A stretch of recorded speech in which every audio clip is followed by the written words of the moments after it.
dal leen ak jàmm ci AGT News chaîne bi leen di jox xibaar yi wér te wóor abonné leen ngir dara bañ leen a raw. AGT News. dal leen ak jàmm seen chaîne préférée AGT News jaru sax ñu di ko fàttali daanaka lu ne fàng kenn du ko jeex sunu réew bi ñu xamoon démb muy Sénégal wute na lool ak Sénégalu tey Sénégal bi ñu nekk tey am fi ak titange yomb na lool ndax kaso yi mu ngi fees dell ak ay terroristes yoo xam ne ba fii amul kenn ci ñoom koo xam ne fekk nañu boîte allumette ci sa poche taaluñu dara waxatuma lak di rajaxee dañu njoxte ne daal ay nit lañu yoo xam ne am na lu ñuy nas ay pexe waaye nag mosuñu jëf njoxtu googee nag moo tax tey ñu nekk ci guuta ci tënk daal téeméeri doomi aadama yi nga xam ne tey ñu ngi ci kaso yi nekk ci réewum Sénégal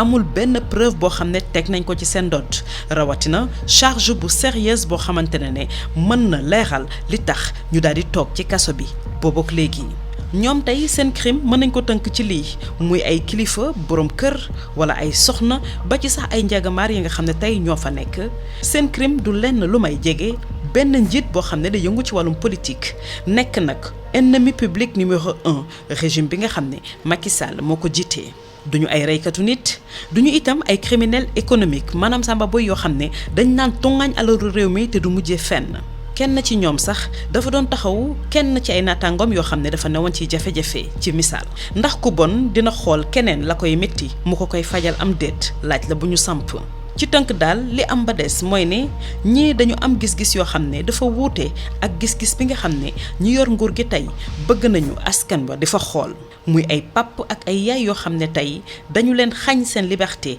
ndax dañu wax seen xalaat wala bokk ñu joxe seen gis-gis ci doxalinu réew mi muy loo xam ne nag daanaka dafa yëngal ba léegi nguur ak Macky Sall ñu taxaw ci benn mbir mooy limub doomu aadama yi nga xam ne tey caabi féete na leen ginnaaw fii ci réewum Sénégal daanaka gulet réewum Sénégal dund lu ni men mu am nag ci nguur ak président boo xam ne moo gën a féete ndaw ndax dafa juddu gannaaw bi Sénégal moomee boppam yaakaar bari woon lool waaye tey yaakaar googi safaan la jur. tey ci prisonniers yi nga xam ne ñoo nekk ci kaso yi nekk ci réewum Sénégal bokk na ci benn oustaz boo xam ne mën nañ ne dafa gisoon li am fi ci réewum Sénégal muy manifestation yu weeru juin ñu fekk ko këram pamtee ko ne ko ràpp ci kaso bi boobu la jamono am na nag benn bouffon boo xam ne mu ngi ci pouvoir bu Macky Sall jamono boobu mu ngi doon def ay déclaration yu gën a garaaw sax li nga xam ne oustaz bi wax na ko te ba fii dara fekku ko ci waa ji ca diggu palais de la République nga xam ne dafa yóbbu woon ay maire yoo xam ne mën nañu ne sax seen gëm-gëm ci Macky Sall des na mu naan bu fekkee ne Macky Sall du candidat réewum Sénégal dina tàkk jëppét wax jooju ana lan moo ko gën a rëy moo ne waa jooju ba fii talfatal ay ni fekku ko ci mu ngi dem ak di dikk nu mu ko neexee boobu la jamono oustaz bi ci boppam gis njabootam lu jafe la auditeurs yi nga xam ne nag da leen daan dellu si di leen ñaax ngir ñu sax ci yoonu jàmm tey danoo rafle ndax gisatuñu boobu la oustaz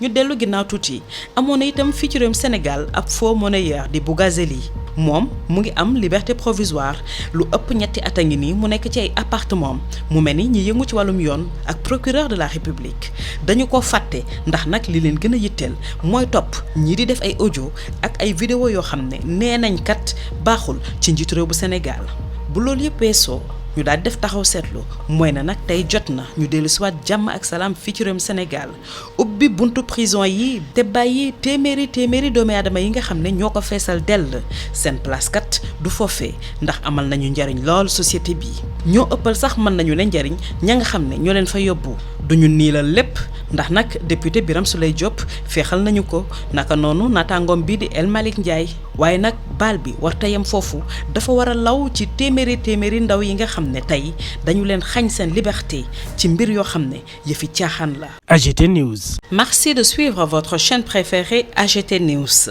Pas besoin de le répéter, c'est devenu une évidence. On nous a bien changé ce charmant pays qui marche sur la tête. Dans ce pays, pour nous faire peur, les prisons sont remplies de terroristes chez qui on n'a pas trouvé une seule boîte d'allumettes. Ils n'ont rien fait cramer. On leur prête de vilaines intentions sans qu'ils aient jamais envisagé un passage aux actes.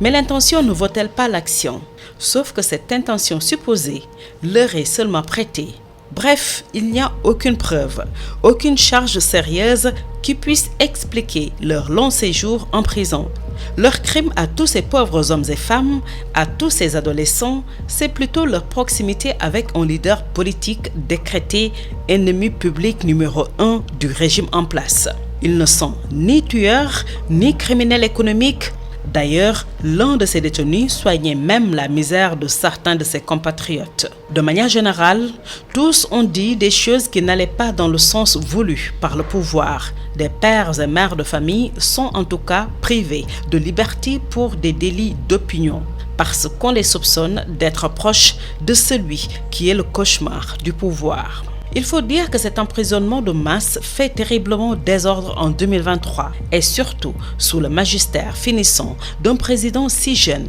car né après notre accession à l'indépendance. Parmi ces prisonniers d'opinion qui croupissent dans les geôles du régime, 7 oustas dont le seul crime a été de prédire une évidence qui s'est réalisée à travers les manifestations de juin. Et pourtant, dans le même temps où il était embastillé, un bouffon du pouvoir faisait des déclarations aussi graves que celles qui lui sont reprochées. Le plaisantin qui jouait son rôle d'entremetteur au palais, où il avait fait convoyer des maires flagorneurs, déclarait à qui voulait l'entendre que le pays serait en feu si le chef n'était pas candidat. Il ne s'est rien passé et lui-même s'est effacé de la scène. Il circule librement pendant que Oustas est loin de sa famille et de ses auditeurs, à qui il prodiguait des discours de paix. Un faux monnayeur, Bougazeli, qui a bénéficié de liberté provisoire, cela coule douce depuis plus de 3 ans dans des appartements. Oublié par la justice et le procureur dont la passion est de traquer des audios et vidéos hostiles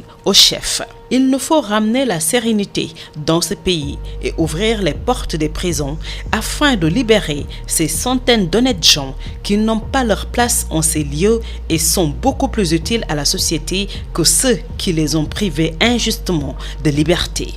On doit saluer la libération du député Birame Souleye Diop et de son camarade de parti El Malick Ndiaye. Cette clémence doit s'appliquer à ces centaines de jeunes gens privés de liberté pour des broutilles. AGT News.